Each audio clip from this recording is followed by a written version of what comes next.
Um, Welcome to Water Academy, our third week of online, not in person, getting to see all your faces at your various houses and places. So thanks for joining us again. We are here, let me just, we are here at the North Tonawanda Botanical Garden today. The original plan for this class was one of our, I guess, service learning oriented days. So we were going to work with the North Tonawanda Botanical Garden organization to do some plantings on this site. It's a really neat site. Laura's going to tell you all about that, and I'll introduce her in a second. But I did want to bring something up. So part of this course, the idea of it is to get out and use our hands to do some hands-on healing with the earth. It's good for our bodies, good for our minds, good for our souls to get out and do that and engage in that way. Since we can't do that right now, I just wanted to encourage you guys to try to find ways to do that on your own. And I know everyone's kind of figuring out this new lifestyle right now, but it's good to get outside. It's healthy to get outside and get our bodies moving. And it's also really important, in my mind, it's really important to serve, to do that sort of service work, whether it's for the earth or for other people. And I was just thinking about it today, and I think, you know, that kind of work, no matter what's going on in the world, getting out and planting trees and making habitat and helping people, whatever outlet you find to do that is, in my mind, a way of practicing gratitude, right, for the things that we have. So I just want to encourage everybody to, you know, find ways to do that. Here's a little thing that we did once when we were, because I know it's hard to go out and get trees and things aren't necessarily open. So a little thing that we did once, a project we had when we didn't have trees to plant, we went out into Nature View Park and we rescued baby native trees from the trail that were going to get stomped on and driven over. And we actually moved them to places where they could actually grow. So little projects like that, and I know that's in a public park, so I don't necessarily recommend that if you don't have approval for it. But something you can do right now when you can't necessarily buy trees is go out, like in your landscaping, instead of pulling out the little baby tulip trees or whatever's growing there, figure out what they are, key them out, and if they're cool native plants, pull them and save them and plant them. I have dozens of tulip trees because there's some native tulip tree, a big one somewhere in my neighborhood, and they just grow in the garden beds, and I just pull them out and plant them in places where they can grow. So it's just a thought, something that we can do while we're on hold here for a little while. And it's helping other people too. I mean, keep in mind that we're here meeting on Zoom, but there's a lot of folks out there that are isolated. So don't forget to reach out to your friends and folks who are isolated. And just a little bit of mine for service. And in that vein, I want to introduce Laura Pecoraro. She's here on the screen that says Ron Zietz. Ron is our Water Academy partner, and Laura is here, and she's going to be speaking in a moment. And behind her, I have Dave Conti. And Laura and Dave both work. They're on the board. They're volunteers, and they're on the board, and they run the North Tonawanda Botanical Garden organization. And this is a really forward-thinking organization that does some really cool stuff in Niagara County. And I want to introduce all of you to them and to the work that they're doing. So, Laura, do you want to talk a little bit about the organization? Sure. Let me know if my volume is okay, because I tend to be more soft-spoken. We started back in 2016. Our group was organized by the city alderman who has this ward. And people kept coming up to him and saying, what is going to happen with the botanical garden? Because budgets had been cut for about 12 years, 15 years or so. And it had just been all that was done is the city kept the grass cut because it's a city park. So we started a group in 2016 and we called ourselves the Beautify the Botanical Garden because that was our goal, was to get something pretty. And we began by restoring the neglected beds and moving around the park and finding places, because people use it for photographs and weddings, and beautifying the areas that people would use for those kind of things. And just to get the community reinterested, to, you know, get people to notice what we were doing and maybe even join us in our rehab efforts. We would have community work days. And then in 2018, Dave was the leader to get us into a 501c3 nonprofit. So now, of course, we can apply for grants, and we have, and we've been successful with our grants. And our focus is, of course, still on rehabbing and having something for the public to enjoy. But now our focus is also on education. And so education in the community, and there's many different ways that we've done that. We've gotten a grant that has helped us to incorporate the North Tonawanda High School and middle school students to do some projects. And for instance, all these plants that are over here off to my right are dahlias that they came out and helped us plant a month or so ago. And our plans sort of got waylaid because of the coronavirus, but we still do have plans with the high school to keep on with that, and the middle school.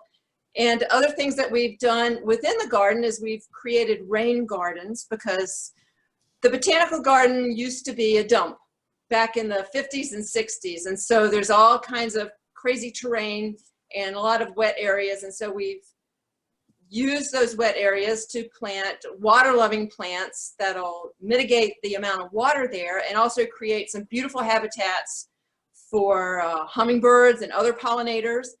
And then we created a butterfly garden. This old fountain is defunct, but it has a nice large bed, and so all kinds of plants are planted there to attract native pollinators, whether we see dragonflies, we see 3 or 4 different kinds of bees, lots of different kinds of birds, and moths and butterflies, and just all kinds. And then people really enjoy it too.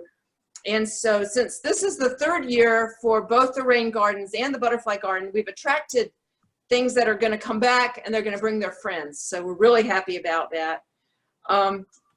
In the future, we have some grants that we're going to be using, and we have this one grant where we're building raised beds, and we have an area to put them. And once they get all set up, then we will be able to have educational programs with young children, with master gardeners, with community, about different kind of aspects with our raised beds. And then we also have plans to start a bee farm. And so we're in the early stages of that, but that's another thing for public education regarding pollinators as well. And our big push is also for green infrastructure. We've got the Buffalo Niagara Waterkeepers got a grant for us to do a shoreline restoration. And so that's going to finally happen this year. We're in the process of building it. That's gotten sort of stopped right now, but that's going to be a big part of restoring things to what it could be. And so we're also working on plans now to replace the building I'm standing in, to make it more green and to make it a much more attractive and usable space as well. And we're going to be looking for more grants for water quality, water management, and planting, and different other kind of educational programs as we go forward. But as Robin was talking about, giving back, well, the city has been generous to us in allowing us to use this space.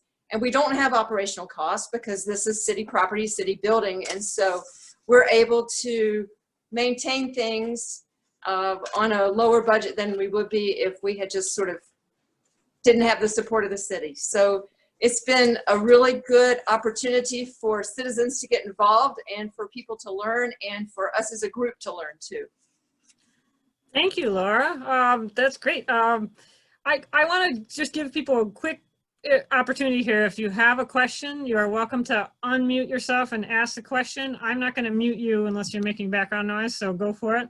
And I also, we've got a chat running here. Some people are chatting about cleanups also, and different ways to get involved. So you can also ask a question over chat, and I can ask it for you. So that's a couple ways to interact here with Laura.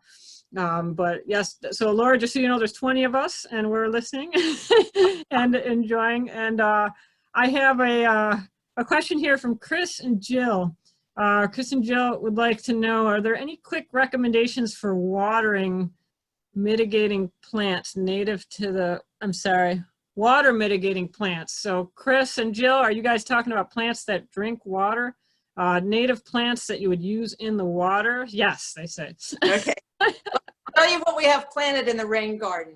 We started out with red lobelia and hibiscus, and we've got some blue flag iris, which is actually the Tennessee state flower, and ours are still kind of coming along. They didn't bloom very much last year, but we're hoping this year they do better. And we've got some leotris that we've got sprouted we're going to plant out there, and we've got some lupine growing out there as well. Some Joe Pye weed is growing out there, and we have a smattering of a few other things out there that, you know, don't mind the damp. So that would be some dianthus and some columbine. Okay, if you didn't get all that, I want to remind you guys we are recording, so we can go back and check the list, but that's a great list of plants. Thanks, Laura. I do want to make a mention, so Laura mentioned something a little bit earlier, and by the way, if you want to see you want to use speaker view, you'll be able to see whoever's talking at the time. Yeah, Laura mentioned the program that we're doing with the North Tonawanda High School and Middle School.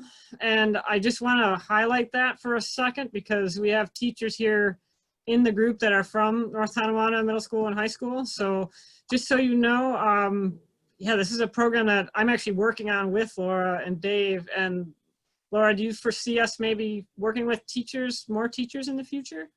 Absolutely. We would love to work with as many as we can. So right now we're doing a lot of work with Nicole Evanisco over at the high school, and Chris, her colleague over there at the high school. But there's a lot of opportunity to do really cool educational programs. We're just starting this one. We're going to be attempting to do it remotely, obviously, right now. But we had a great day with them in February. We had them all out here, and in many days in the past. So there's a lot happening with that program. So if anyone is interested, any of you guys who are teachers want to bring your classes down, it doesn't have to be, you know, we roped in Nicole to do many programs with us, but it could be also be a one-time thing. If you want to get your students out, we're all happy to make that happen. One thing we were looking forward to, which, you know, is going to be delayed because of the coronavirus, is our community work days.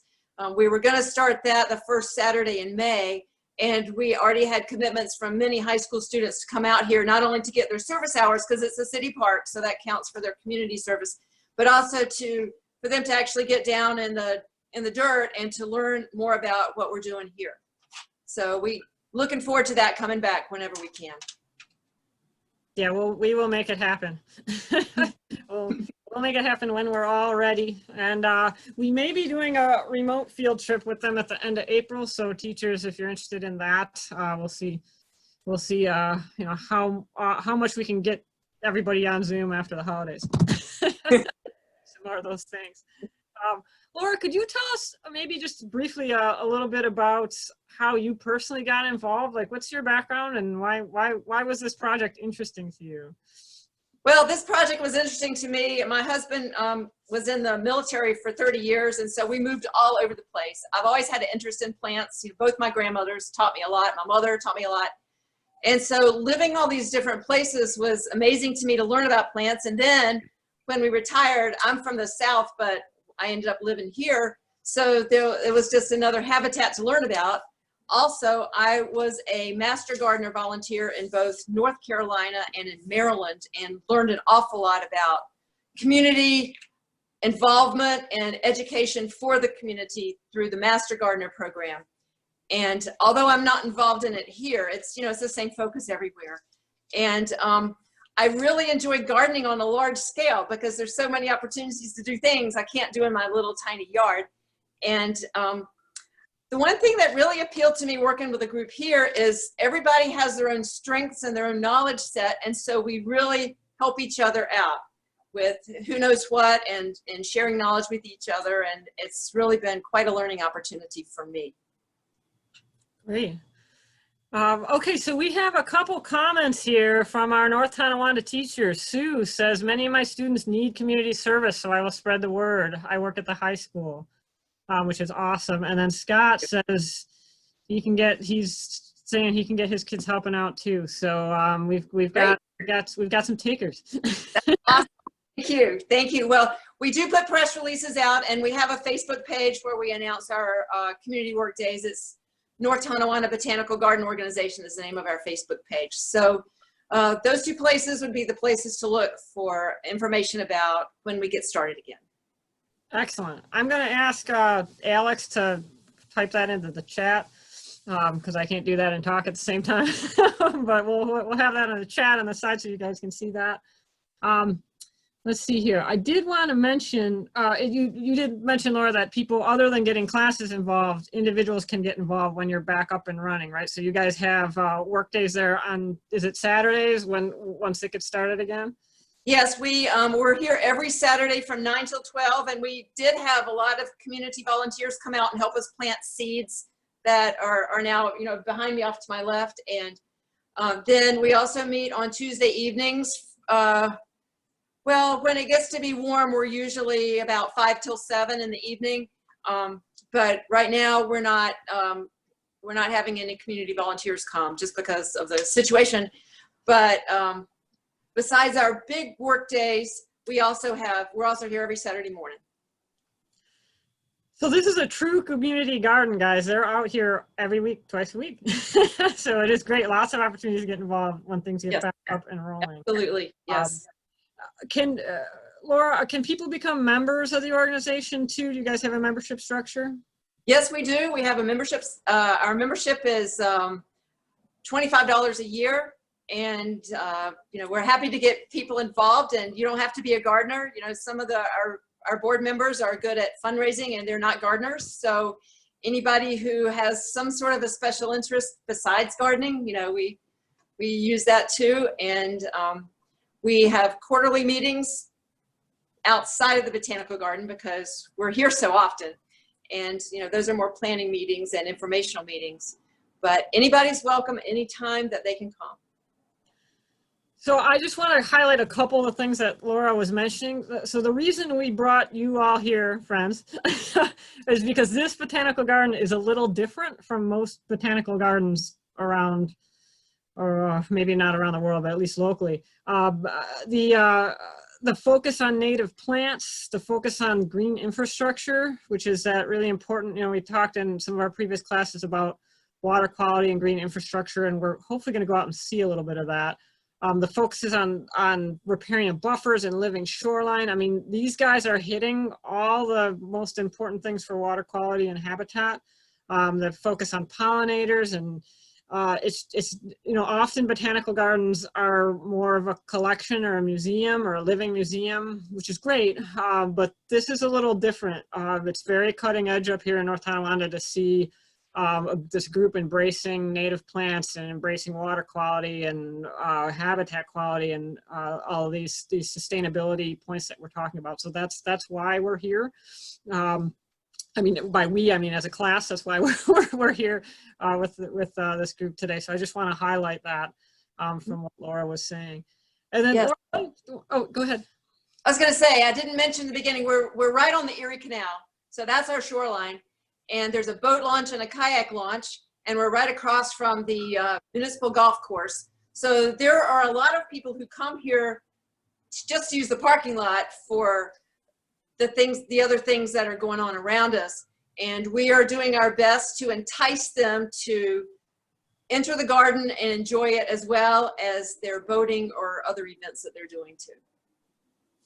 Yes, definitely. And we'll see a little bit of that in a few minutes here. We're going to have Ron take us down there. But we wanted to meet you guys first and just talk about this early stuff. So I think, yeah, that covers most. Oh, I know. I wanted, Laura, I just was going to see if you could elaborate a little bit more on some of the ideas for the bee. It sounded a little bit like you said beef, so I want to clarify this is not a beef farm, it's a bee farm. We're talking about pollinators and not red meat. So what do you think? Honeybees. Well, right now we've chosen a site and we have to prepare the site. We probably won't get hives until next year because we still have some site preparation to do. But the site is in a fenced-in area, and it's near the water, and we have plans to plant some elderberry around near the hives for a bit of a wind buffer, and also for them to use for the pollen as well. but there are many opportunities for the bees with pollen. You know, the trees are coming out now, and so honeybees are already around for the trees that are blooming now. And so it'll go on through until, you know, the end of the season. So we're still in the early stages, and we've gotten some donations, so we're collecting the money to get our equipment and our hives.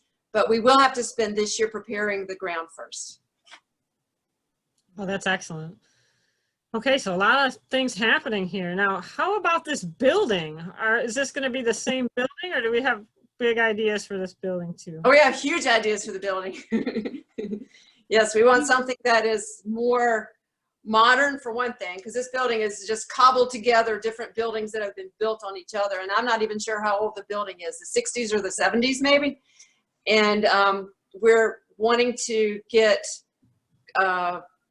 a plan for something that has a lot of sustainability and green infrastructure within the building, and also be more flexible for us to use the different parts of the building for groups and programs and things. Right now it's very utilitarian.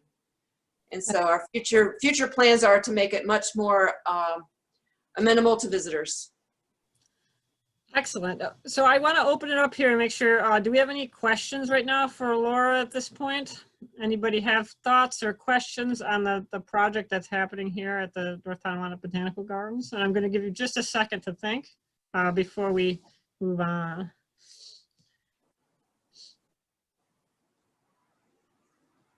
Okay, so without any immediate questions, I just want to make sure I hit all my stuff. Okay. Should we say hello to Dave? Is Dave over there, and about the building contest? Dave, did you want to talk for a minute about anything related here, or hi Dave, or about the building contest? Sure. Yeah, can you see me okay? Or? Yep, that's perfect. Yeah, we're reaching out to a lot of firms that do work in our municipality, engineering and architectural firms. And we're putting together a request for submissions to get these companies to design a new visitor center for us. And what that's going to encompass is it's going to have, first of all, a large enough meeting room for us to hold our meetings right here, our quarterly meetings. We also want to have a classroom in it. We'd like to have a kitchen so that we could host some fundraising events. Obviously, we want a new greenhouse, a state-of-the-art greenhouse, butterfly conservatory, and probably some areas for visitors to come in and maybe just relax, sit out on a deck and enjoy a snack and enjoy this place. We're get that request ready so that it will go out within the next 2 weeks here, and possibly we'll have chosen a design by June this year. Oh, that's fantastic. So Dave, I know you've got some ideas for how to make this complex more environmentally friendly. So are you looking at LEED certification and things like that? Did you want to talk about some of those ideas? Yeah, that's one of the specifications. We want this to be a LEED certified building. We want to have the immediate areas around it, use as much green infrastructure as possible. We want rainwater harvesting here to water the greenhouse plants and obviously any of the plants around the building. We're also discussing some solar capture too, to create some energy to possibly power some of maybe the lights in the greenhouse, I don't know. So it's going to be, as Laura said, a very sustainable project, and it's also going to be very green. And it'll be a great teaching project because we have a lot of people from the public that come here, as Laura said, to launch, and then we're bringing all the school kids over on site, middle school and high school. So we've got potentially a lot of contact. So these could be pilot projects that people could learn from, right? Yeah, with the projected size of this is probably going to be 9,000 to 10,000 square feet. So we'll have plenty of room to do what we want to. And with the entire park being 11 acres, we have enough room for a 9,000 to 10,000 square foot facility, a 10,000 square foot perennial farm. rain gardens that are 5,000 square feet in size. So we have plenty of room, and we have a perfect spot here to show off all of these new innovations that we need to start using to mitigate stormwater runoff. This is actually a perfect spot because our boat launch runs right down into Tonawanda Creek. And we want to stop all the runoff coming from the parking lot from going into the canal. Oh, that's great. And we'll talk a little bit more about water sampling and water quality in a few minutes. We have a question here from Danielle. Danielle wants to know, being that the garden is between a golf course and the Erie Canal, does it function as a filter for pesticide runoff from the golf course? That's an interesting question, and I don't know if either of you would have an answer to that, but do you want to take a crack at it? Do we know if there's potentially runoff coming that far from across the street from the golf course down our way? With Sweeney Street being between the two properties, it's doubtful that anything's getting across there. Okay, so most of the runoff remediation is really from the cars on site and Yes. anything on site. Okay, and maybe Sweeney Street itself?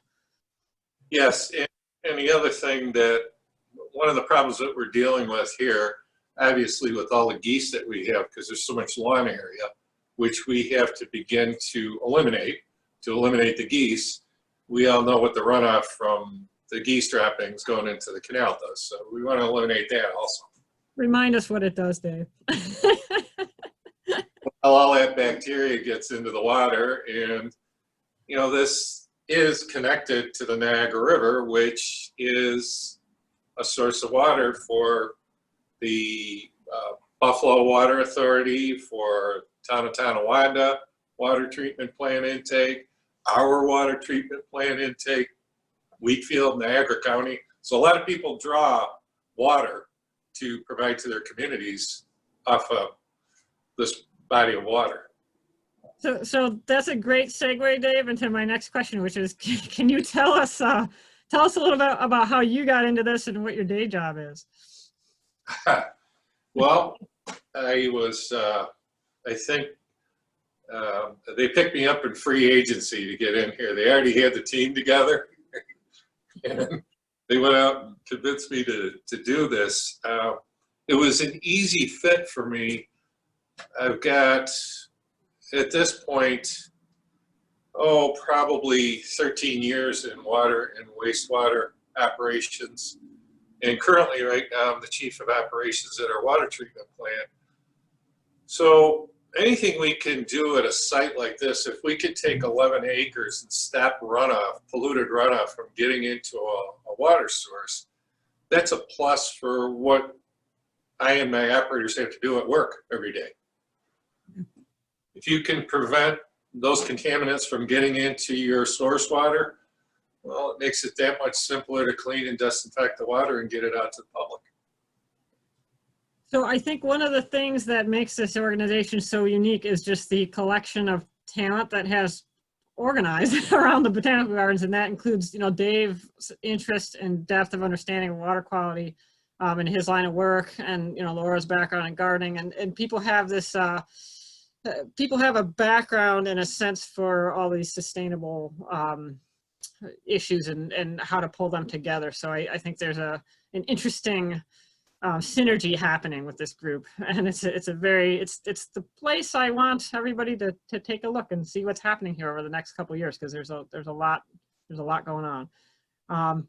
Okay, Dave, is there? Oh, I should add. Does anyone have any other questions for Dave? Specific questions on what we talked about, and you can either jump in, unmute yourself, and jump in, or you can type that in the chat, and I'll be silent for a second just in case anyone wants to do that. Okay. Hey, hearing none, and you can always cut me off, folks. Hearing none, we'll move on a little bit. Dave, is there anything you wanted to add? And then do we want to take a peek at the building? Yeah, I don't know how much. Well, I guess you can see, I'm looking at the little picture-in-picture here, so you can pretty much see everything behind us. Yep. Are we going to have the government talk today or no? We don't have. We can talk about the government if you want to, just apolitically. I didn't want to. About the difficulties that arise. She's laughing. Don't get me in trouble. Well, all I'm going to say is that I've been on a lot of committees and been with a lot of groups. And in order to get me into this group, I needed a commitment from the Niagara County Legislature, from our city's Common Council, from the Mayor's Office, from the Parks Department, and anybody else that would be involved out here, that we were not going to run into the typical red tape that you usually run into when you're trying to do a municipal project. And I'm still here, so that means I haven't run into any red tape yet. Does that point? Yeah, that's excellent. And, you know, it's funny when we talk about this project and some of the other projects in North Tonawanda, you know, you can't get big things done without a lot of buy-in, and you need buy-in at the municipal level and at the government level. So, you know, one thing we do talk about is leverage, and Dave has a lot of leverage in his role as the person who turns the water on, right? So it is helpful to have that. And the city has been incredibly helpful and, you know, helped us back grants, and they are really, you know, we're kind of in step with this. So I guess what you're saying, Dave, is that yeah, we have a broad group of support for this project, which really means a lot. We do, and it's important to know that even though we are a 501c3 and we can apply for grants and fundraise, we run into situations where we're attempting to apply for a large grant that might be a matching grant. And if it's a $100,000 grant that we're going for, our organization at this point can't match $50,000. So the importance of what you just spoke about is the fact that the city is working with us, our municipality is helping us in allowing us to apply for some of these grants and possibly looking at, you know, providing the matching funds if necessary. Because not all of these grants are 100% free. Yeah, and I would highlight that makes a huge difference with an organization that is at this point 100% volunteer operated. So North Tonawanda Botanical Garden Organization does not have a staff. So these kind of partnerships with teachers, with groups, with the municipalities, that's what makes it happen. So we have a couple questions here popping up for you, Dave. So Tom is one of my favorite questioners because he's a chemist and he always asks the hard questions. And he's asking what specific measures are being looked at to remediate runoff. And I know Ron is going to talk about that more when we do the water testing. So I don't know if you want to jump in and say, what you would look at for runoff, or if we can wait until we get out there. Well, yeah, certainly. We want this riparian buffer project to go because it's going to address an area of the shoreline that's just mowed grass right now, and the runoff just goes right down into the creek.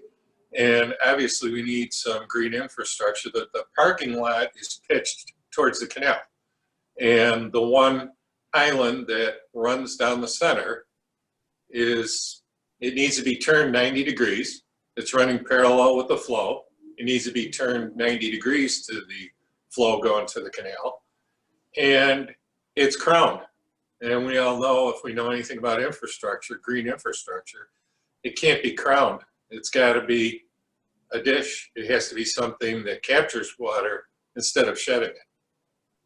So pretty simple. Thanks, Dave. And this is what we talked about, folks, when we were at the Push headquarters, and we talked with Nathan over at Push just about this concept of making sure that all that runoff, instead of running directly into the waterways, has somewhere better to go. And in this case, potentially just having a curb cut and a sort of rain garden, like dish shaped low area where you're filtering some of that off and not just having it run right off into the canal. Yep.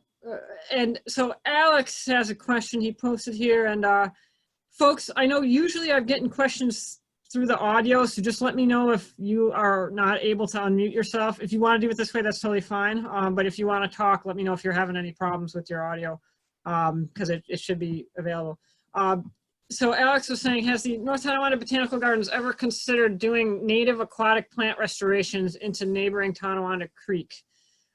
So aquatic plants, I guess, as opposed to just shoreline plants. Are there aquatic plants included in that shoreline project, Dave, or is that something that, you know, in the future could be done? Yeah, I think there are some aquatic plants incorporated in there. And to answer the question, no, we haven't looked into that yet. I think that would be something that we would look at as we grow our base, as we get our board of directors filled out and get more members. I'm sure it's certainly something that we can begin to develop. Excellent. Okay, that sounds great. So I hear that you have a cool raised bed project going on that we were supposed to have a bunch of folks out to work on May 2nd, which people will have to virtually send their love for that, because we probably won't be doing that as a group. But do you want to show us, I know people can see the plants behind you, and some of those were plants for pollinators that were planted with the middle school and high school groups. I'm sorry, high school groups. Do you want to show us anything else in there, Dave? I know, Ron, you can move around if you need to, but is there anything else we should look at? Do you want to show us the plastic lumber we're using for the raised beds, that recycled lumber, or anything else you want to show? Yeah, what we can do is we can take a walk through the back greenhouse. We have one of them put together so everybody viewing can see it. And then we can continue right out through the greenhouse and go into the perennial farm and see where they're going to go. Okay, excellent. I'm going to do that. All right. So I'm just going to warn people, if you tend to get dizzy, we do not have our GoPro set up, so you may want to look at me instead of the moving camera or the horizon, or, you know, take your ginger, because they're going to move around a little bit here. And we are working on a GoPro setup so that we can move with a little more stability while we're on the move here. And there's Ron. Hi, Ron. Hi, Ron. Yeah, we're gonna head over and just take a peek and see what they're gonna be building here at the garden. So a pile of engineered lumber here. And these are essentially plastic 2x6s. And they're HDP plastic, which I think is in the recycling business. That's number 2. It's, oh my God. It's high density polyethylene, I believe.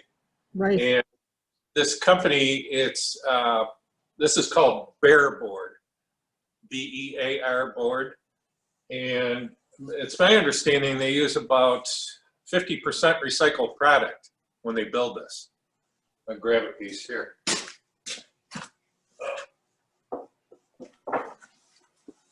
It's really nice stuff. It's the size of a 2x6.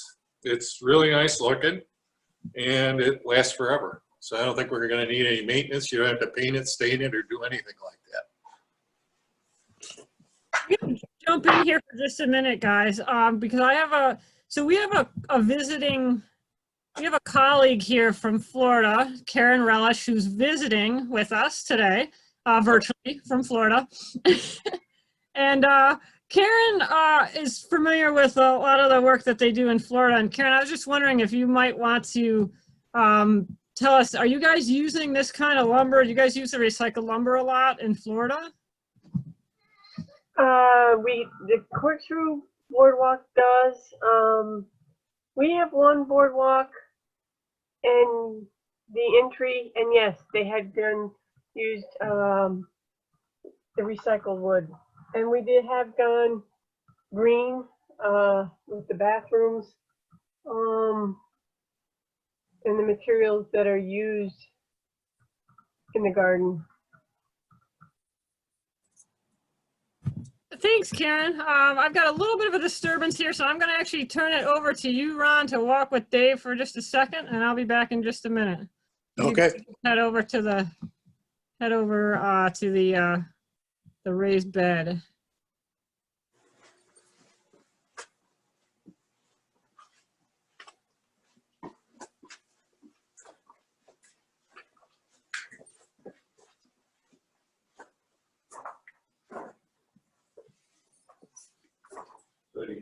Picture back. Are we good? Yep. Okay.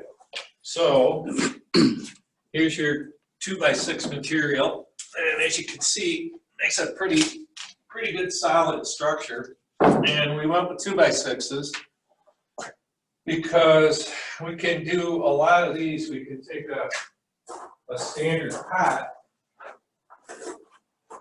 and essentially what you do, we put a weed barrier down, and we'll show you where we're doing this. Put a weed barrier down first, and then your potted plants can go in, and they can be backfilled with soil so that they're frost protected. So now these can stay out over the winter, and then when spring rolls around, you can simply pull the pot out of the soil, take it where you need to place it, and transplant it. And then obviously put more seedlings in. One of the reasons we went with the 2x6 is we can get standard sized pots in here, and then if we have to go with larger pots like the one down here, we can stack two of these on top of each other to get 11 inches of depth instead of 5.5. So it gives us a lot more versatility. Okay, cool. Thanks, Dave. So how many of these are you putting in? We're building 28 of them like this. Okay, and the plan is to put plants, now are we transferring plants into here? Yes. The idea is to take cuttings and seedlings, like we just saw out in the greenhouse. And when they get to a point where we could put them in a 3-inch pot, get them out of the greenhouse and get them into these frames. Now, the value of this is that we can use these to propagate bigger perennial plants and bigger shrubs, because with the way these are set up, when you pack the soil around it, and when we get out into the perennial farm, you'll see exactly what I'm talking about. And you know what, rather than describe it to you here, we're gonna go out there and you can actually see it, because it's easier when you can see it.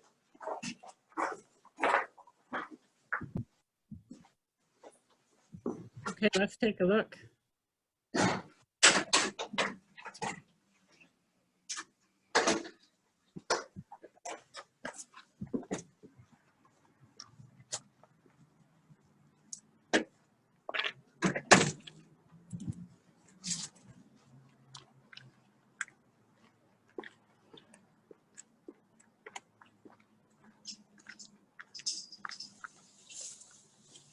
So we've got about a 10,000 square foot area here that's all fenced in, and we're going to go back and look at the first beds that we built.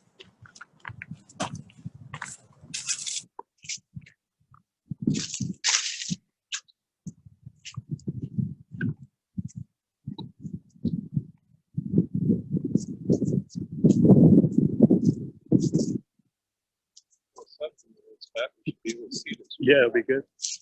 You can see the canal too in the background. That's true. So here's the canal we've been talking about, with borders on our property. And these were the first versions of the raised beds that we put together. So we used pressure treated lumber, and obviously it got wet and dried out, and the sun beats on it. And the boards split, and it breaks the screws, and they twist and move all over. So that's why we looked for some grant funding to get the plastic lumber, because it's far more stable, and you don't have to treat it. There's no chemicals in it. There's no runoff from the plastic, and they'll probably last a good 50 years, and we won't have to maintain anything. So it's a much better product to use than the pressure treated. Now, I guess I would ask you, Robin, should we get in a little closer so everybody can see how the pots are buried in here? Yeah, let's take a look and see. So we've got some plants in here, and then Dave, my understanding, we have some trees still also over at the wastewater treatment plant, right? So we've got kind of a couple of different gardens going on here for use.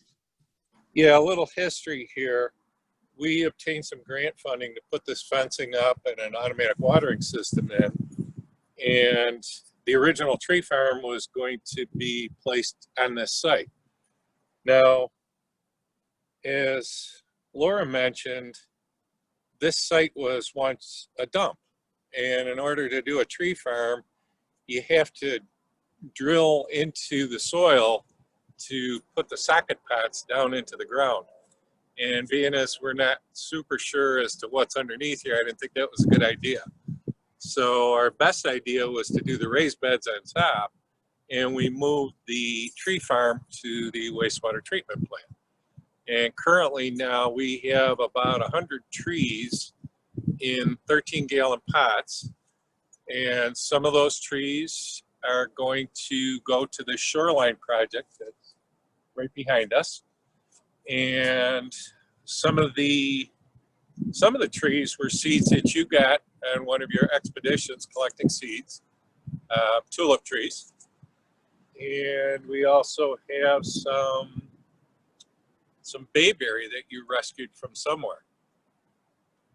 And those are in good shape. Those will work on the shoreline project, as they're great for controlling soil erosion on a shoreline. And if we turn around in this direction now, we can see some of the junipers that were removed from a renovation on Webster Street downtown. So we potted them up, and these have been in here. They've been in here for Almost 2 years now. almost a year. Almost a year? Oh, Yeah. this is the first year in? Mhm. And as you can see, the soil is all contained around the pots, so they can remain out during the winter because the roots won't freeze. But now it makes it real simple for us when we need to transplant this. We don't have to dig out all the roots. We can simply pull the pot right out, take it out of the pot, and plant it. So that's the whole concept behind this. That's a great system. And I It just is. mentioned that when it comes to like the partnerships, so Dave mentioned some of the seed collections. So this is another place where we try to partner. So we've done, as some of our service projects, we've done native seed collection with the Water Academy class and with other groups. And in the future, we'll do even more of that. But this is a place where we could propagate natives. And, you know, it's becoming more and more. There's a native plant group now in Western New York. The awareness of the need for native plants and the importance to native pollinators and native insects and other wildlife is really growing. And I have heard it described before that a non-native plant is sort of like a statue. You know, it's nice to have one statue, but you don't want 50 statues in your yard, right? Yeah. So because it's kind of inert, you know, it's not functioning in the ecosystem in the same way that a native is. So we have some non-natives, and then we have lots of natives, and this is another way that we can kind of grow that through partnerships and through the ability here at the Botanical Gardens to do propagation. It's a really important piece of the puzzle. Does anyone have questions on this part of the project? Anyone have anything they want to add? Thoughts, questions? Is it just so cool you're blown away? I'm blown away. I think it's really cool. You can also see the area that we've set apart for the beehive. So we're right now, the weed cloth is down, attempting to kill all the grass so that we can plant the elderberries that you just looked at over here around this area to screen the beehives from the public. And they would now have a clear route to go out for their water source, which is the canal, and then obviously back down into the park here for collecting all their pollen that they would like to do.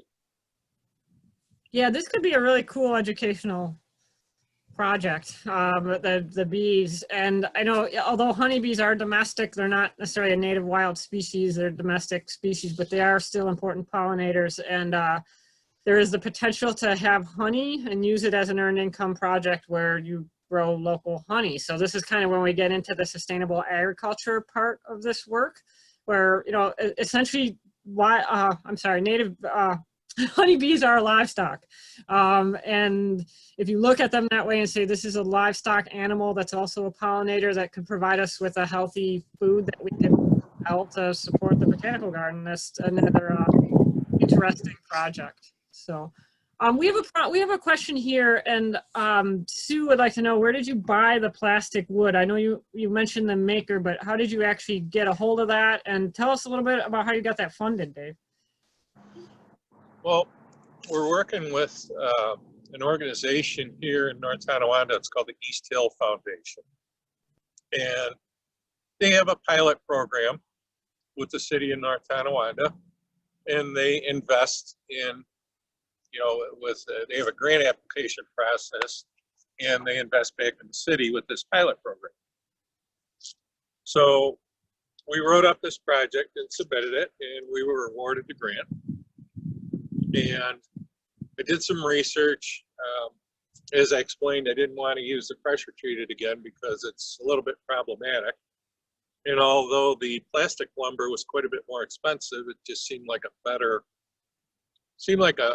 fit, so that we wouldn't have to do a lot of maintenance with it. We would have something that would last for quite a few years.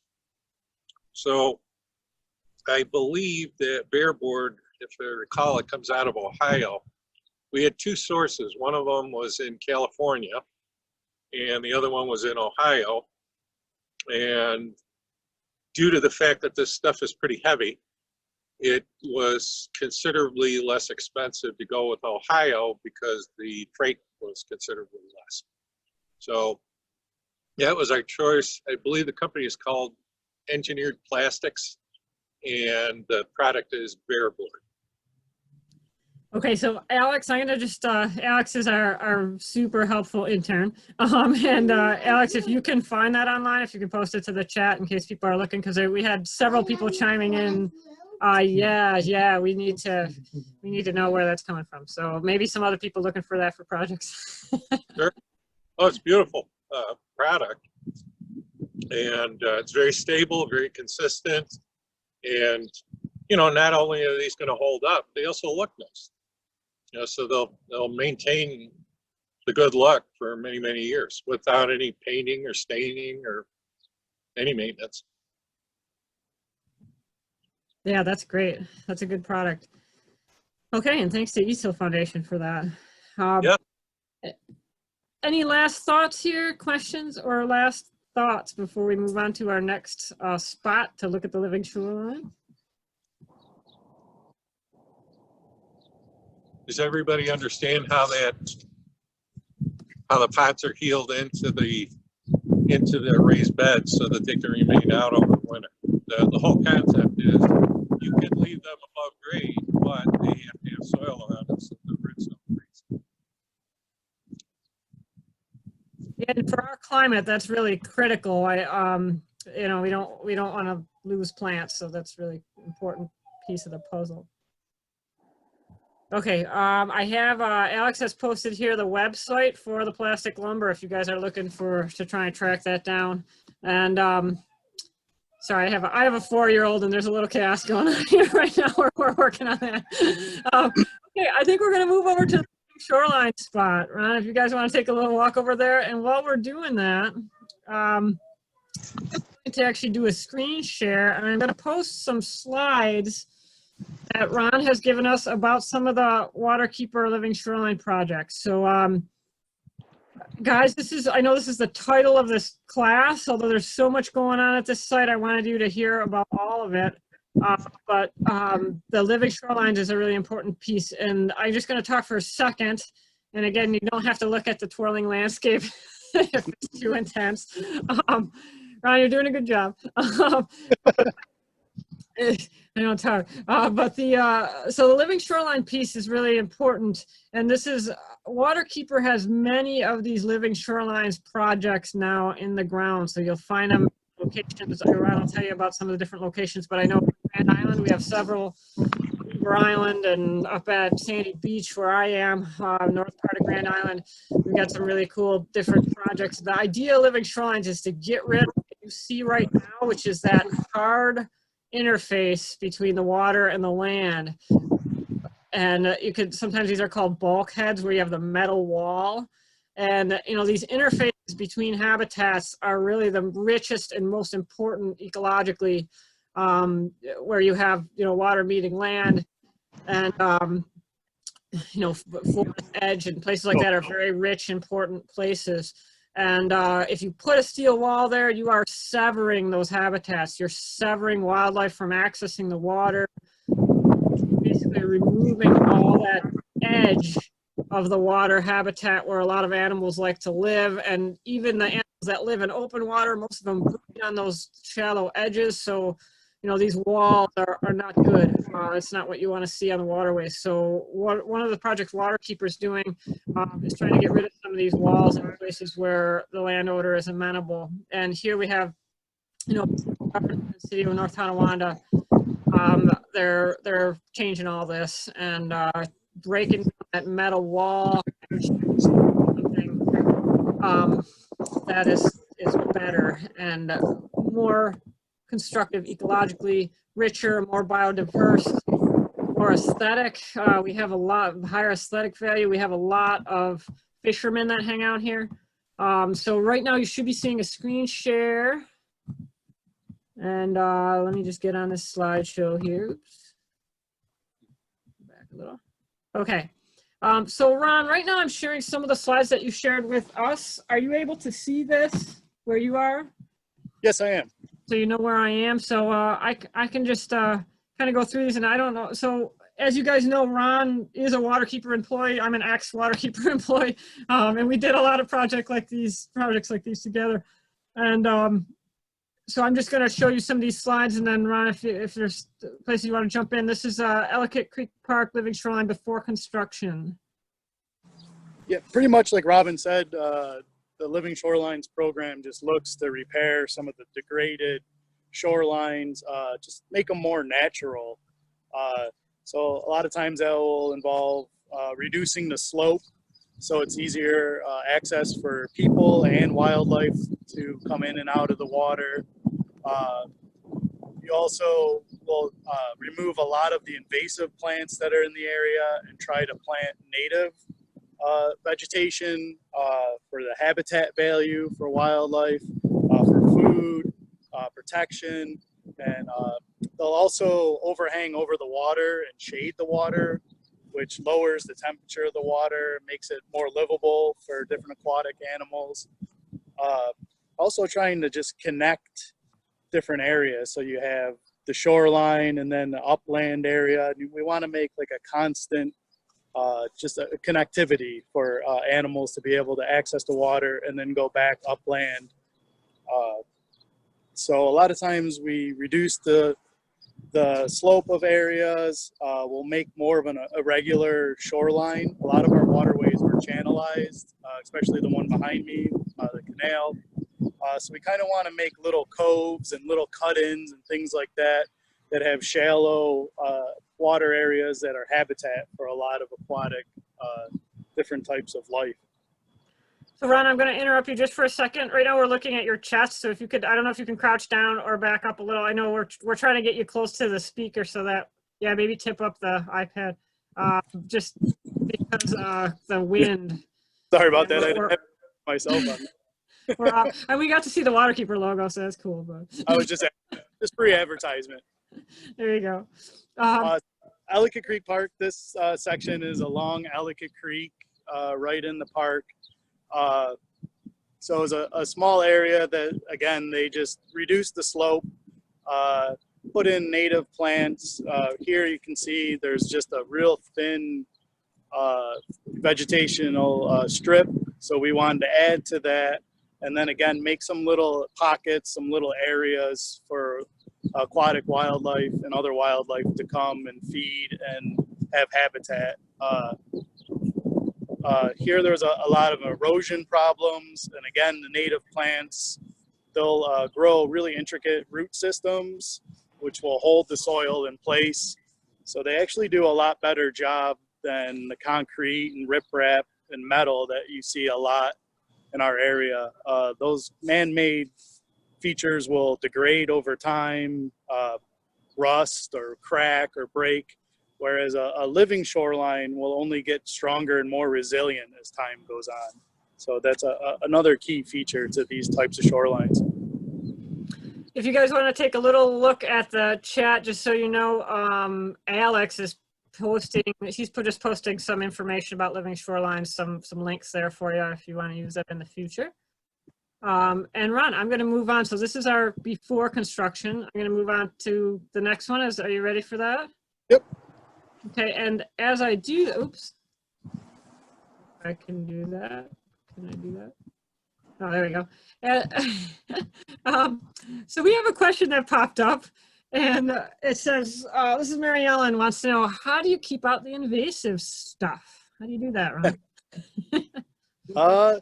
You never truly keep them all out. I guess it's kind of a war of attrition where you just try to reduce the amount in your area. One of the best ways is to let the native species establish, and they'll kind of crowd out a lot of the invasives. Invasives do really well in disturbed areas or areas that are pretty open. It's kind of like a blank canvas for them to move in and do their thing and take over. So one of the best things you can do is hopefully remove or treat a lot of the invasives in the beginning. And then after your plants establish themselves, they kind of help do the job for you.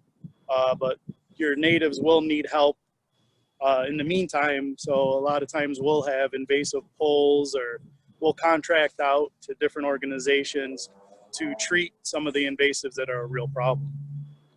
Okay.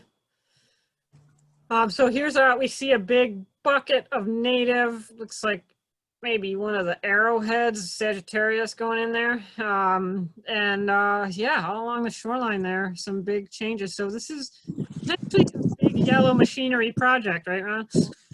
I mean, often we do involve volunteers in projects like these, and then, you know, you can have a smaller scale one that's all volunteer, or you could have a really large scale multi-million-dollar project where you're bringing in a lot of machinery. And as you see, cutting that bank back, so you see how the bank is really gently sloped here instead of that hard edge that's so common. And I love what Ron mentioned with the concrete and steel. You know, my whole childhood is defined by swimming over concrete and rebar because that was pretty much the entire Niagara River shoreline, and spent all the time swimming there. But I think you know, these changes make a big difference for wildlife and for people.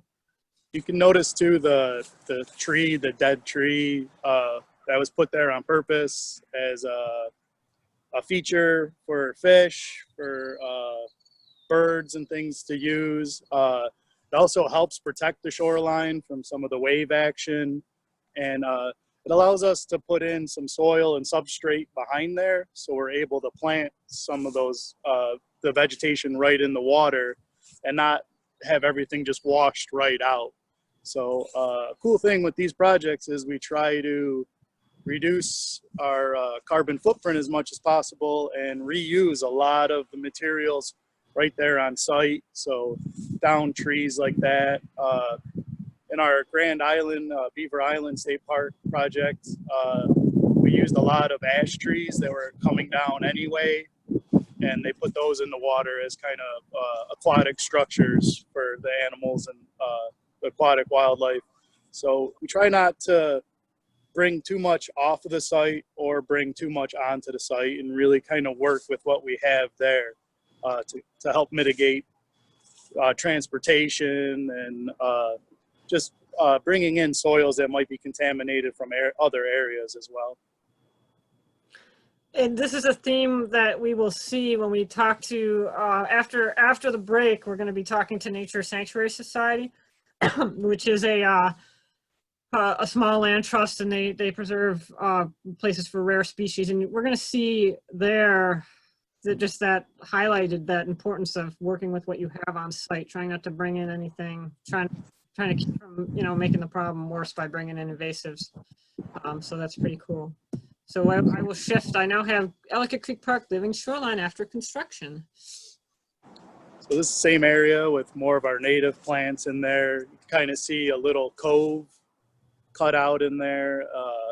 There's actually a turtle nesting spot there. So I talked about creating some of these coves and little shallow kind of water habitats for different wildlife. And here we actually put in little basking area and hopefully a turtle nesting area. So this is kind of the finished project. And a little bit to the right out of the frame is a mulch path that we put in with some educational signage. Another key component of a lot of these living shoreline projects are the educational value. So we'd like to have people come out and learn about these projects and see what can be done. Similar to what Dave was talking about with the North Tonawanda Botanical Organization's concepts of kind of almost like a living classroom, so people can come and see firsthand some of these techniques and some of the materials used, so that hopefully more of these projects can be done in our area. I believe the Upper Niagara River, it's over 80% of the shorelines are considered degraded. So they're either hard shorelines that are the metal or the riprap or rock kind of things. So we have a lot of work to do. So we kind of like these projects to give people examples of what can be done. Oh, thanks, Ron. Let's see, is that the last one? I think that's our last slide. Oh, no, there we go. Here's Hyde Park Lake, living shoreline before construction. Is a similar project is Ellicott Creek here at North Tonawanda Botanical Gardens. You can see the lawn was mowed right to the edge. So as Dave mentioned, a lot of the fertilizers, a lot of things used on the lawns can run right into your waterway. A lot of salt from the roads, things like that. So here there was a concrete wall along the shoreline, and then this lawn mowed right to it. And we cut it back and put in a cattail marsh area. So again, another kind of shallow, different type of water habitat in this area instead of having all this lawn there. So there you can see the new project. And you can see, guys, this isn't just better wildlife habitat, it's better human habitat. And we talk about that too, how, you know, places that are interesting and have variation and have things to do paths that lead you and plants to look at and different levels, you know, they're good for people as well as wildlife. So it's many different benefits with this kind of work. So these are the kind of projects. So the living shoreline Ron's going to talk about at the Botanical Garden will be like this, but we're eyeing the rest of that 11 acres for other projects like this too. So there'll be more and more going on. I did have a message here. Scott mentioned that he saw a beaver in that exact area, and I think he's talking about Ellicott Creek there just the other day. So yep, if you build it, they will come.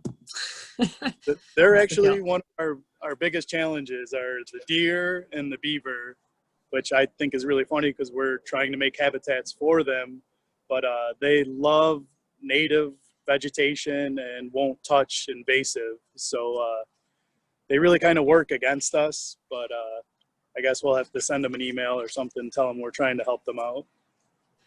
It's an interesting challenge with the native wildlife because they need to be there and they're going to come there because you're making something cool for them.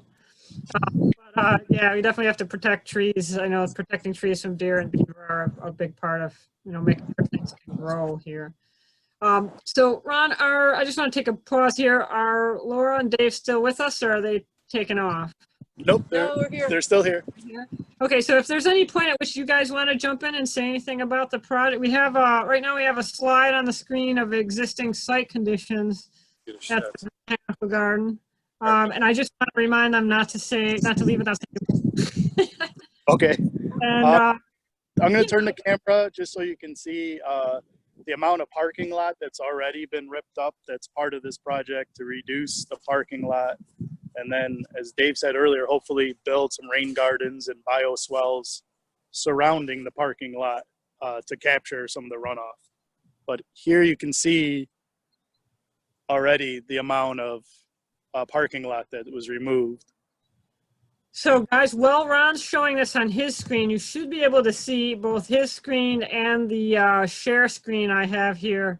And let me know if this is not coming through, guys, but Ron's right now showing you all the parking lot that's going to be removed and changed for this project. And then we're looking at an overhead aerial photo here of the existing parking lot and all that space that is taken up unnecessarily for parking, which is more parking than the site needs. So a good, better use of that space here.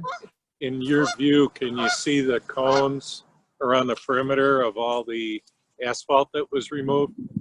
Can you see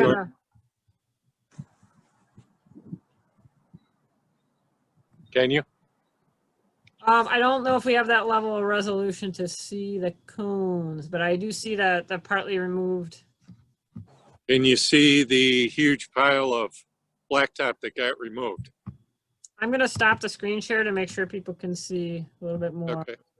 All right, so you guys should be able to see this now. I just want to make sure that everyone can see what Dave is talking about. That big heap here is Yeah. asphalt that's dredged up, right? And remember, we were That talking about permeable versus impermeable surface. This is getting rid of that impermeable surface. You see there's still clay under it because there's water sitting there. But trying to get rid of that impermeable surface so that we can get some infiltration going on. And go ahead, Dave. I didn't mean to cut you off. And then you can also see the grade. We're looking back towards Sweeney Street now. So what Ron was just describing is you head out towards Sweeney Street. Now you get up into your upland that you can create, which is what's going to happen with this shoreline restoration. So this project is going to stretch all the way up past that driveway, folks. That's what we're talking about here. So it's going to be a pretty big, deep project that will go.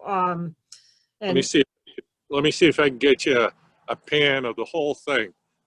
So it's going to start at the canal here and work its way around the edge of the boat launch, around where the asphalt's been zipped out,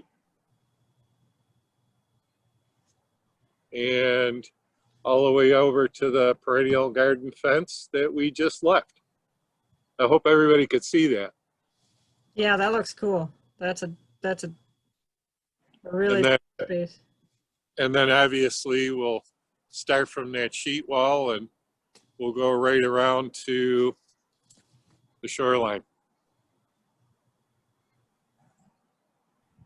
Hopefully that gives everybody a good idea of how the scope of the whole project. Yes, timing wise, guys, this is happening right now, right? Yes. Like, tomorrow. Yep. It's about a 1 acre total area. Yep. Most of the planning is done. Construction supposed to start this spring. That's kind of to be determined, I guess, what's going on. But should be starting fairly soon. Excellent. And again, like Dave said, a lot of it will tie back in to a lot of the different species of plants that are already here that they'll be adding to this location and trying to make habitats throughout the whole property for different wildlife, pollinators, things like that. So everything will kind of tie in with each other. Excellent. I'm going to do, is this a good time for me to do the rest of the screen share? Because I know we had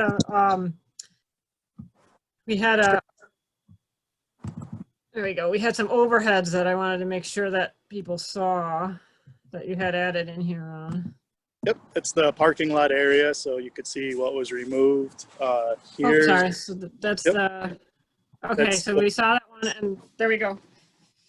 Yep, that's kind of the plan for the area, so you can kind of see how the cove is cut out instead of just your normal channelized waterway.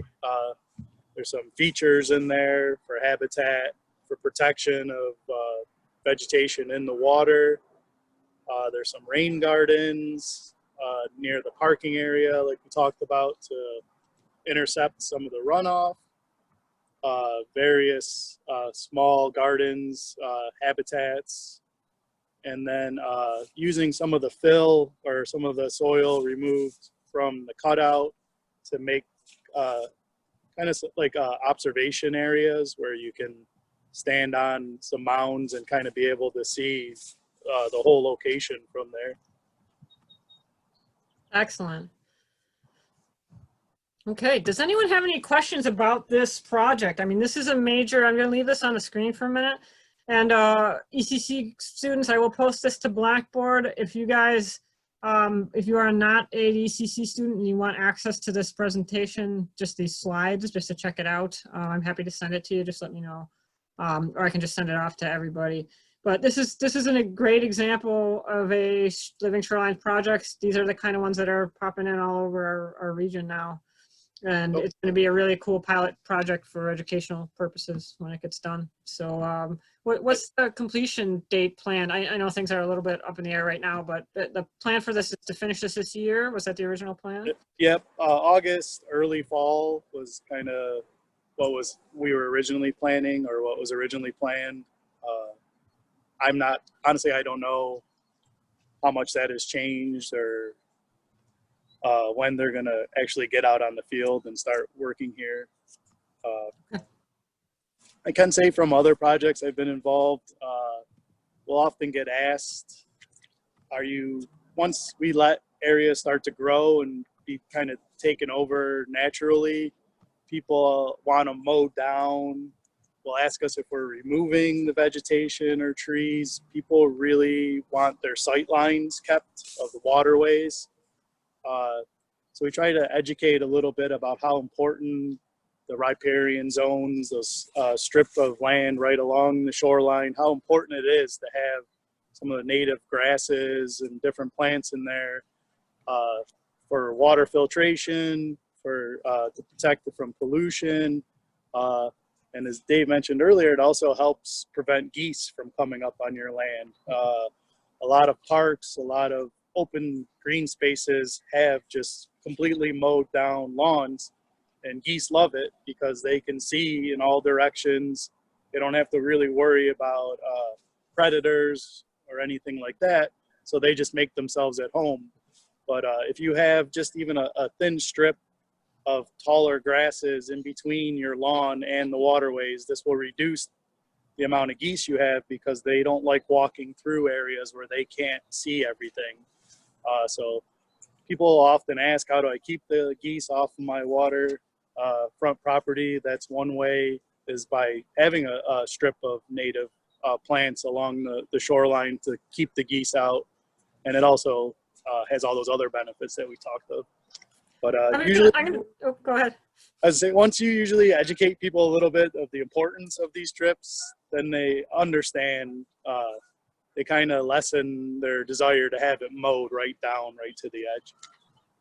I'm going to say a quick word in defense of geese because the geese issue it's very common on all the shorelines, and they also eat some of the plants that you're trying to plant if you're doing aquatic restorations. But just an awareness here, guys, Canada geese, first of all, they're not Canadian, they're Canada geese, and they are native. So they're not, it's not like they're, crossing the border in some illegal way. Like they're supposed to be here, right? They're a native species that normally would not have access to giant stretches of lawn going down to the shoreline. So, the problem here is not the geese. The problem is what we do to the landscape, which is kind of a running theme here as we talk about this stuff. But, the scene you see behind Ron is not what any of Western New York waterways would have looked like unless they recently had a giant fire or something, right? So we're creating this lawn habitat that's like geese heaven, because they can stand out there, and they're using their tall heads to look for predators, and it's perfect for them, and they feel very much at ease and gather in groups that are unnaturally large and hang out unnaturally long because of the habitat we created for them with the lawns. So by making the habitat more natural, we're putting them more in a natural position where they're in smaller groups and they're moving on. They're not standing there pooping all day. So that's kind of the size of the geese issue. It's not a geese issue. It's a land use issue and land abuse issue that we're resolving with these living shorelines. So that's just one way to think about it. And, similar issues with our other native species, deer and beaver. And it's just, we have to protect our plants as they grow up. But as we make these more natural habitats, animals act the way they're supposed to act. And a lot of these problems solve themselves. So we have a couple questions here, which may be for Ron and or Dave and Laura. So Mary Ellen wants to know, is there any information posted on this project? So she's just wondering if there's like a place where people can go to find out about this particular project. She says, I use the site to kayak, and I'd love to know what's happening as a local kayak person. And related to that question, perhaps a good at-home project for students. Mary Ellen, if you want to elaborate on what you mean by that last part, but in general, is there a place people can go and see more of this information? I think I'm going to send this little slideshow out to everybody, but where else can people go? Is this on the Waterkeeper website, Ron, or is it, guys, at the Botanical Garden? Is it on your website? I think both. Yep. It's on the Waterkeeper website, bnwaterkeeper.org. And then it is on the North Tonawanda Botanical Organization's ntbgo.weebly. Yep, so Alex posted that, what Dave just said, the ntbgo.weebly is posted further up in the chat if you want to grab it. And now Alex has also posted for us the Waterkeeper site the link that he just posted is specifically for this project. So it will take you right to this project. Also, for a little the bit project gets going, we'll be updating our Facebook page with photos and information too. Thanks, Laura. That's great. So a shout out to Facebook people. If you're on Facebook, Laura, what's the Facebook? Is it they just look for North Tonawanda Botanical Garden Organization? Exactly. Okay. So become a friend. I'm a friend. You can be a friend too. Be a friend. Be a friend. Okay. And then we had another question here, a more technical question. Where is that question? From Allison. Allison is probably interested in this because she's doing lots of cool projects through school. But she wants to know what programs you use to make those plan maps. Anybody know that one? Or do we need to the Waterkeeper? I don't know. I can find out. We have a team of planners, and I know Wendell Associates has been helping us with some of the planning.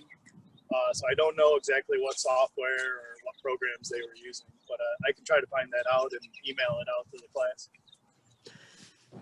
That's a good point. And we did have some of our, so we have, in addition to Ron, who's on site on the ground here and doing a lot of outreach work and other important work, we have people who are landscape architects at Waterkeeper who kind of do the design work in the office. And one of them was going to join us, but their internet connection was really shoddy. So we didn't want to have her dropping out here. So we'll get that information for you and send it on to you.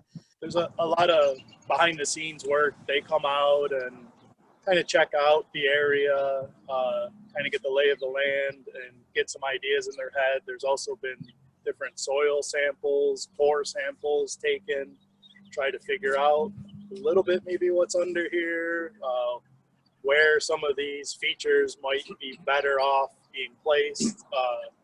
And then they'll take back a lot of that information, use GIS, different softwares like that to kind of come up with their designs. And then they'll kind of do a finished project like you see on the screen. But so, yeah, there's a lot of behind the scenes planning, getting all the permits, all the different municipalities on board, and then even putting out to bid to contractors, to engineering firms. So we have a whole big team at Waterkeeper that works with all our partners for all these projects. Oh, thanks, Ron. You've got a whole bird chorus behind you. It's like you're in an aviary. It's so cool. I heard the killdeer earlier. I was going to post it. Mary Ellen had another question. So this is a great question. So, and this one is for Dave and Laura. Eventually, at the site, you have all these people coming in. Are you planning on putting up signage so there's information about this project so people walking by know what it is, know what they're looking at? Absolutely. Yes, that's part of the plan, is public education and understanding what exactly they're looking at. Okay, great. Educational signage put up, and then also some kind of soft walkway, again, maybe mulch or maybe just mowed a little strip or something where people can kind of flow in and out of the different areas, but no like concrete or permeable pavement. It actually, I think it was Emily sent out the information on that. They're going to be pea gravel paths, but in order to make them ADA compliant, there's a product.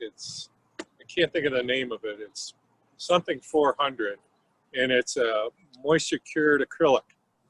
Dave, I'm going to interrupt you. Move a little closer to Ron. I mean, yeah, there you go. Thanks. That's perfect. Yeah. It's a air moisture cured product. It's a clear acrylic. And obviously if you have pea gravel, if you tried to roll a wheelchair on it, you're just going to cut grooves in it and it's not going to work. So this acrylic is sprayed on the pea gravel and it locks it in so that you can make an ADA compliant path. And it's also still permeable. So that's what's going to go into the project here. And that's really important because that's another one of those places where you're marrying, you know, the human needs at the site. This is not a wilderness site. This is an urban site, guys. This is a really, you know, heavily used public park with kayak access and fishing and, you know, a lot of intense use. So it needs to match, you know, when we're doing habitat and wildlife stuff here, it needs to be a good ambassador and also match the human use. So these things that Dave is talking about, the, you know, handicap accessibility is really important for urban sites, and to be able to do that and still have an impermeable, still have a permeable surface where rainwater can soak in is really cool. So good stuff, good work happening here. So Alex has posted some home activities, at-home activities about living shorelines. So on the side there, and I also want to mention to you guys that we love Alex, he's great, and he's put together a kind of a packet of information that I'm going to send around for different age groups regarding environmental activities you can do with kids in Western New York. So whether you're a teacher or you just have kids at home with you now 24/7 and not in school, he's got them organized by grade and some cool activity packets that we'll send with you for the Easter break. Okay, any other thoughts, guys, on this site that you wanted to share? Or any questions from the crowd? I will pause for a minute. Danielle says, "Go Alex." Your work is appreciated. All right. Well, so that's our Living Shoreline site. It is beautiful. And Ron, I'm wondering if you want to talk a little bit about the Riverwatch program now, because we are going on 5:30 here, and it is getting a little windy. Do you want to talk a little bit here about the project? Do you want to take it indoors? What do you think is best? We can hear you okay, but I don't know if you guys are getting there. I'd probably get back inside. Okay. It's my vote. Okay, so we're going to take this show inside, and while we're walking, can I do this to you, Ron? Do you want to talk a little bit about Riverwatch? Sure. Do that without falling on your face? Yeah. What is Riverwatch? And, you know, if people want to get involved, how can they get involved? And I'm sure it's changed a little bit since I started working on it too many years ago to name. So tell us a little bit about that project. The Riverwatch program is a volunteer program where we have volunteers that go around testing various sites along our waterways, usually once a month. And they kind of just give us a baseline of water quality and the health of those waterways. And they're kind of our eyes and ears out on the water as well. So we have them look for any kind of pollution they may see, if there's some kind of discharge coming out of pipes. Thank you.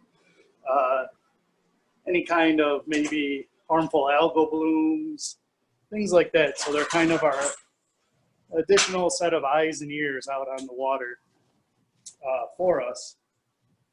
And in this program, we test for temperature of the water, we test conductivity, we test the turbidity of the water, dissolved oxygen, and the pH levels of the water. So these, again, just kind of give us a basic, like a baseline, almost like when you go to your doctor and you get a checkup. They take your blood pressure, your temperature, things like that.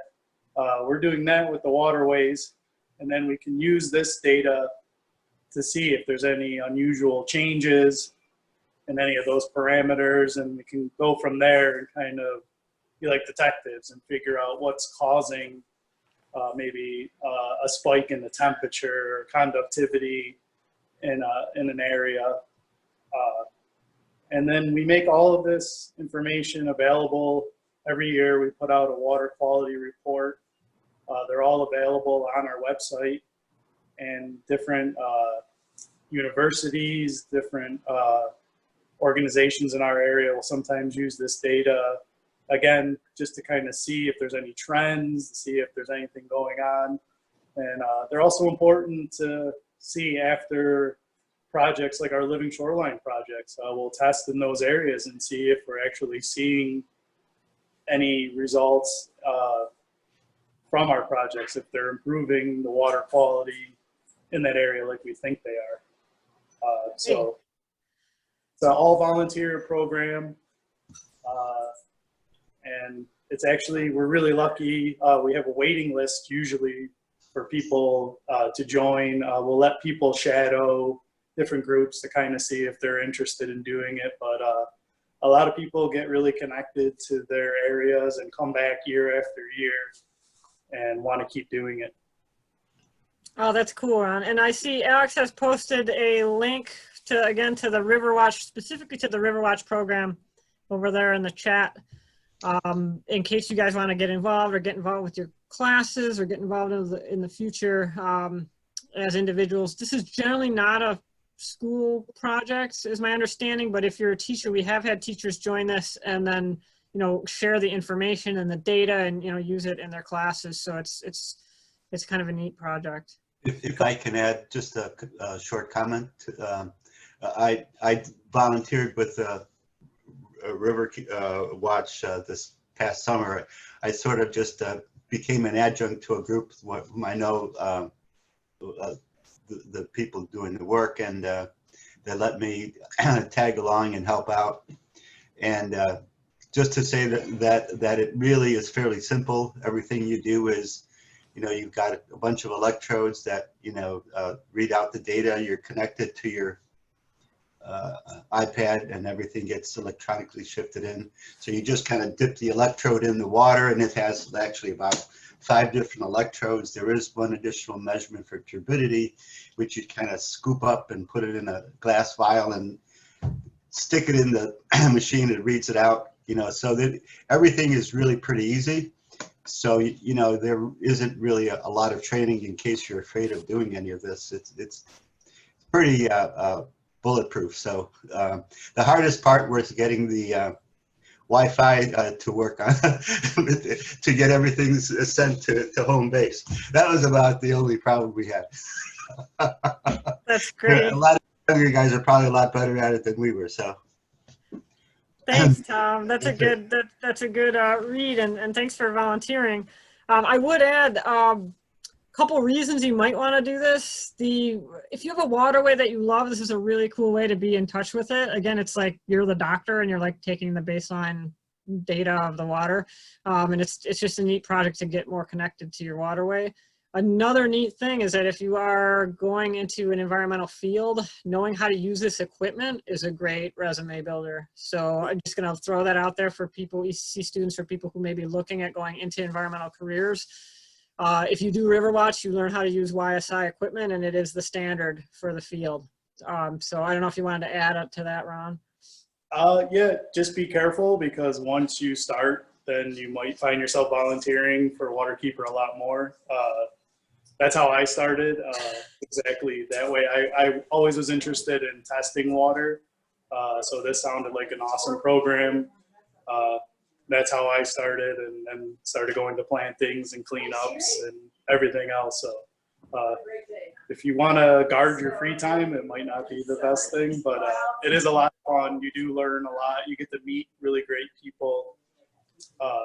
It's really easy, and we work around everybody's schedule. We only have 4 pieces of this equipment because it is quite expensive for the probes. So we work out schedules. Some people do it on the weekends, some after work, but we kind of work around everybody's schedule. There's information about that on the website, and I know this year, due to everything going on, we're not really sure what the program's going to look like. It might be a lot of staff members doing the testing for the foreseeable future, just to be safe. But then the program will be coming back, and I believe there's going to be some tweaks to the program now, where they're going to start looking more into some of the bacteria that's found in our water, especially after heavy rain events. So there's going to be a little bit of a change to the program, but it's basically going to be kept the same. And for a quick explanation for turbidity, one of the things we sample for, that's the clarity of the water. So soil particles that get suspended, leaf matter, different things like that. It makes the water cloudy. If you ever noticed after a big rain event, if you looked at some waterway, sometimes it looks like chocolate milk. That's really high turbidity. This can affect some of the plant life in the water. It can make it hard for fish to find food, to spawn. It can even clog some of their gills. So that's a little explanation of turbidity. One of the things we test for, conductivity we test for, is just water's ability to pass an electrical charge through it. So if you have high conductivity, that means there's a lot of suspended dissolved solids in the water. So these could be things like salt, nitrates, phosphates, things like that that might come from fertilizers or pesticides. So again, if we see a spike in that, that kind of might tell us to look for the source or look at what's going on to cause these high numbers. pH is how acidic the water is. So it's a scale 0 to 14, with 7 being neutral. Most animals, most aquatic wildlife, it typically fits in a range of about 6.5 to 8.5. So we kind of want it in those parameters for healthy aquatic life. So again, if we're testing and we keep getting above or below that range, then we know something's going on. Temperature is important too. Wildlife can only survive in certain temperatures in the water. So again, we want those ranges. And it's also important for the amount of dissolved oxygen in the water.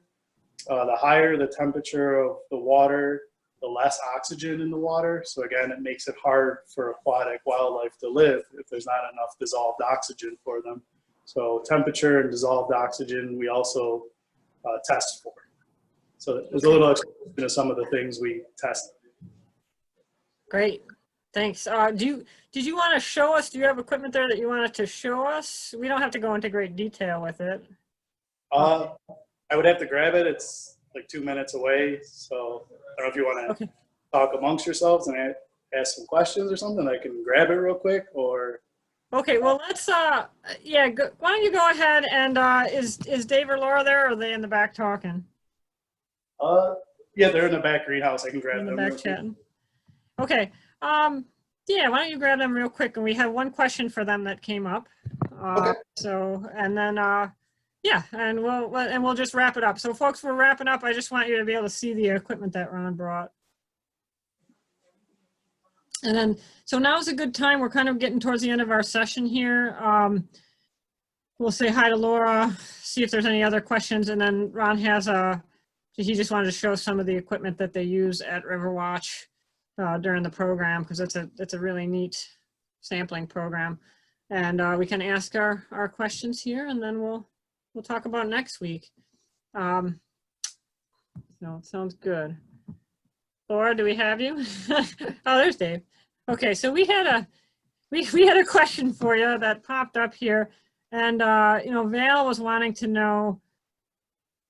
She was just wondering if you're planning on having volunteers later this season, because she said things keep coming up, but she would like to get over there. And then she actually is part of a homeschool group, so was just wondering if there may be some opportunities for homeschool groups, Dave, at that site, at the Botanical Gardens, when things kind of calm down.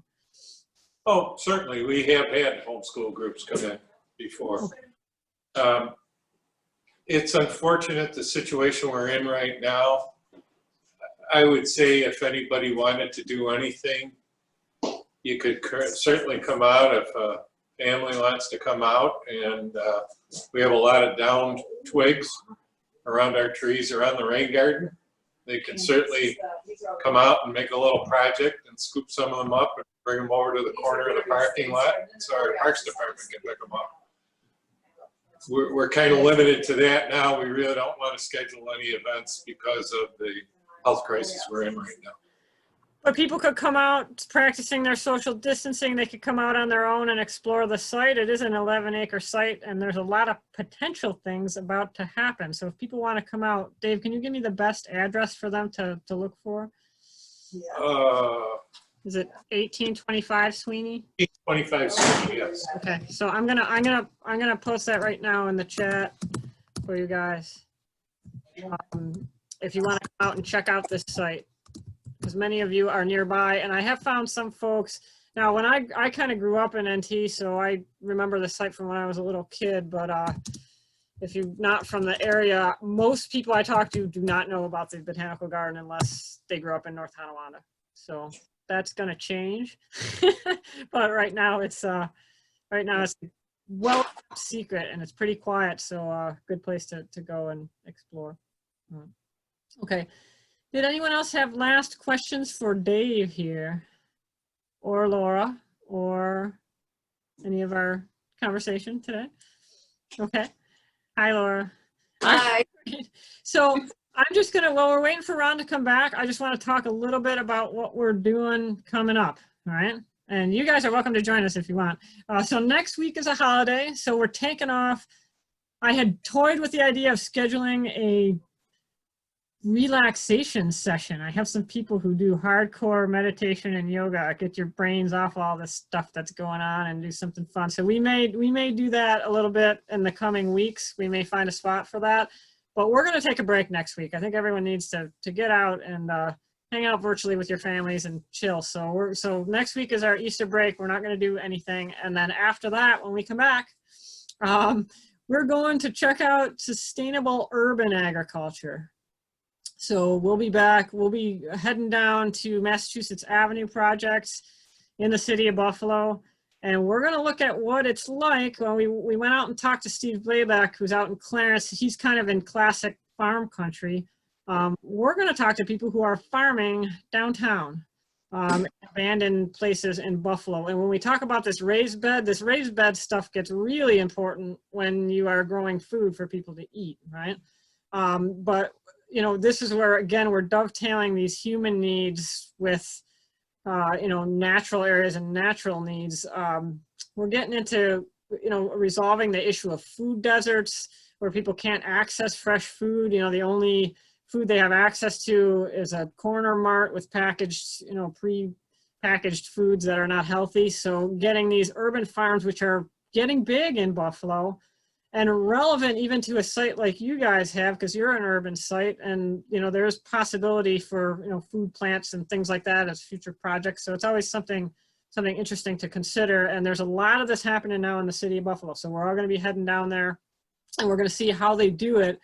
It's different soil. You know, you got to bring in your soil. You've got to use raised beds for safety, and then you're growing food. And how do you do that? How do you involve people in growing food in their backyards?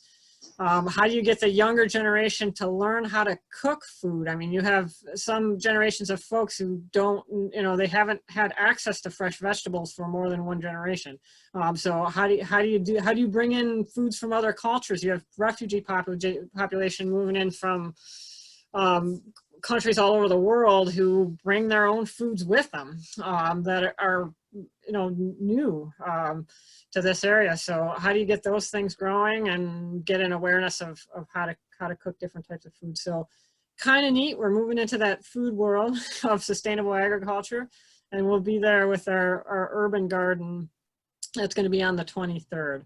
So hopefully you guys can join us for that session. So how are we looking over there, guys? Is Ron on his way back with our...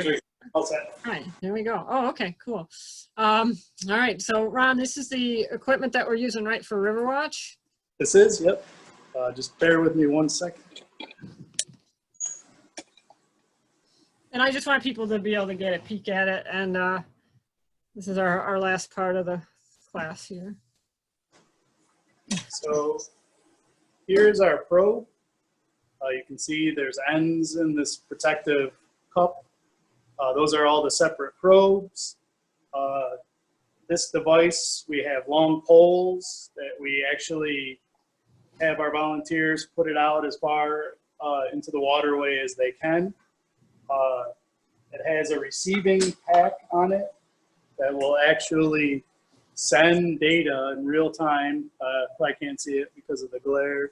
Try tipping it up a little. Tip it. Tip, tip, tip. There you go. So this is capturing right now, real time, those parameters that I talked about. You have your temperature, your pH, conductivity, dissolved oxygen. So these are giving it to us in real time. It changes every 2 seconds. So that's why there's 3 columns here. And what we do is take a snapshot of that. We email it to the Waterkeeper headquarters, and then that is the data from that site. We also have our volunteers write it down, the parameters for each one of those. And that's kind of how we take the data from each site.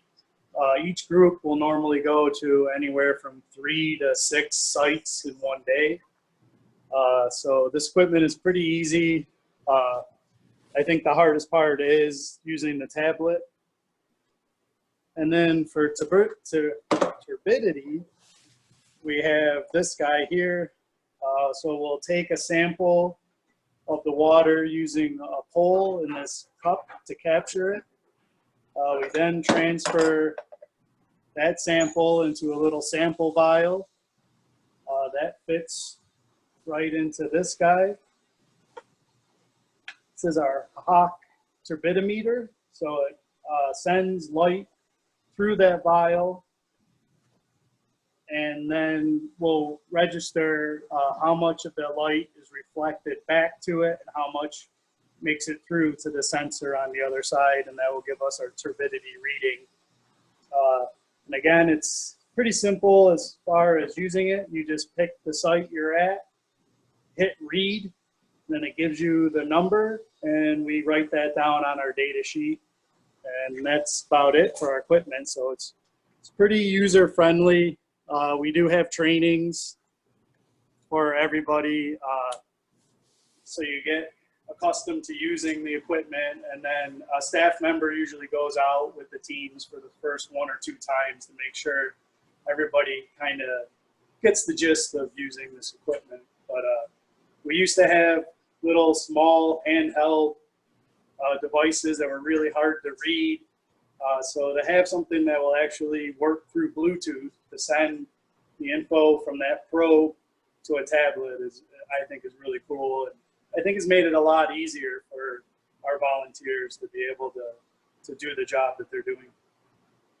Excellent. Thank you, Ron. So we covered a lot of territory today. We covered a new blowing up organization on the scene here in North Tonawanda Botanical Garden org, and then we covered our living shorelines, a little bit more green infrastructure work, and river watch program and water testing. So even though we didn't get to plant trees, we got to do some cool stuff today. So I think we're just about done. Can we wave goodbye to Dave and Laura? Goodbye, Dave and Laura.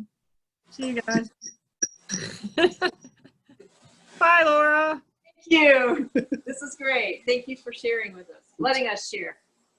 Yes, thanks for joining us today. And Dave, thanks for joining us too. I know you're probably out doing some greenhouse stuff. And Ron, of course, thank you for being, I guess you're the director and I'm the producer or something here. Getting a good team going here. So we're going to have this all taped. Hi, Dave. Bye, Dave. We'll all see. There's 20 of us here. We'll see you later. We're gonna have this all on tape for you guys. We'll have it on YouTube for you guys. I'll send that around along with the packages Alex has put together.